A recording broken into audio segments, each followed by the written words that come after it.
plus, 2 ou 3 jours avant, j'avais rêvé que je faisais deuxième derrière Alves. Mais c'était qu'un rêve.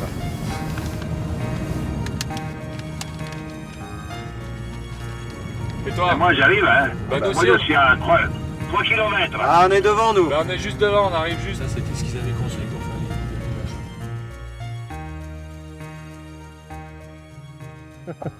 les Non, tutto bene. Bienvenue chez nous. Salut. Ciao Gino. Ça va? Tu te retrouves vieux et voilà. Heureusement, t'as pas trop de cheveux parce qu'ils viennent blancs. T'as les tiens, non? Non.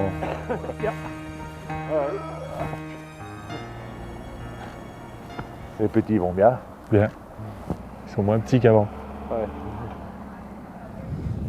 Bon, ça fait un peu bizarre parce que depuis 10 ans, il a coulé de l'eau sous les ponts. Et puis en même temps, ça rappelle un paquet de bons souvenirs.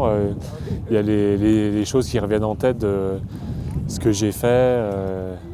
Ce que j'ai fait pendant cette semaine-là, la semaine qui a précédé la descente, où j'ai mis les pieds, où je suis passé. Donc il y a un petit peu de nostalgie. Ouais. T'as pas revu celle-là? Non, depuis.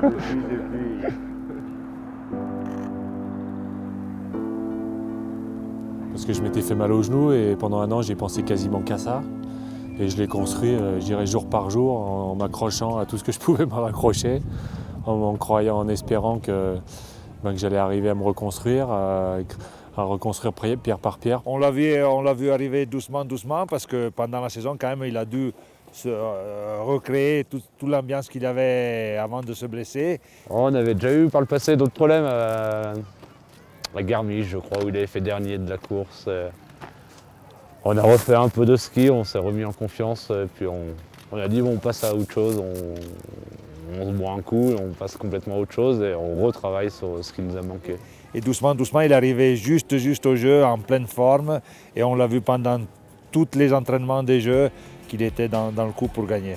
En fait, c'est comme si je m'étais mis dans un tunnel et que le bout du tunnel, c'était le départ des JO, quoi. Et pour arriver fin prêt le jour J et être prêt ce jour-là. Donc c'était surtout beaucoup de patience, beaucoup de construction, beaucoup de travail et le fait d'y croire, quoi.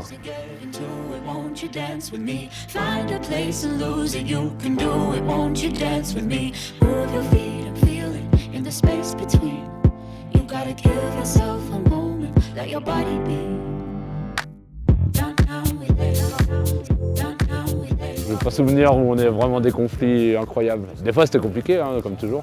Une vie de couple quasiment. Mais non, globalement on s'entend bien, on a une relation un peu plus que professionnelle, on est des amis. Donc c'est un peu émouvant aussi parce que on se retrouve après pas mal d'années et on a fait quand même passer beaucoup de temps ensemble. On sait beaucoup de choses sur les uns sur les autres et on a quand même de belles histoires ensemble. Donc se retrouver à Sestrières, c'est vraiment symbolique parce que pour nous c'est quand même des souvenirs fantastiques qu'on n'oubliera jamais. Ça fait quand même quelque chose. Parce que quand même ici on a vécu des moments importants, on a vécu des gros moments et être là aujourd'hui, ça me touche quand même. Ça te manque pas d'être entraîneur? Ça me manque. Il faut pas le dire.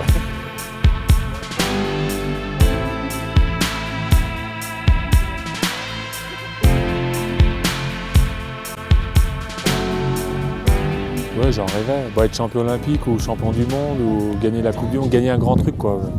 Quand j'étais petit, je voulais un jour être le meilleur du monde. Je savais pas trop ce que ça voulait dire, mais je voulais être le meilleur.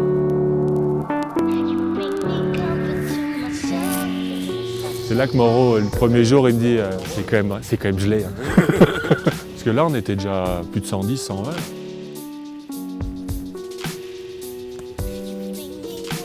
Elle n'est jamais montée aussi haut, la médaille. Elle a vu que l'arrivée.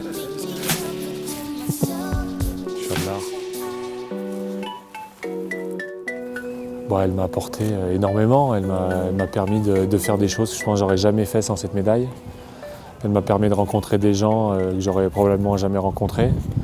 Encore aujourd'hui, on me félicite comme si la course elle avait eu lieu la semaine dernière. Il y a un côté un peu intemporel. Puis des souvenirs, surtout des souvenirs incroyables. Et puis la fierté d'avoir accompli peut-être ce qu'il y a de plus beau dans le sport.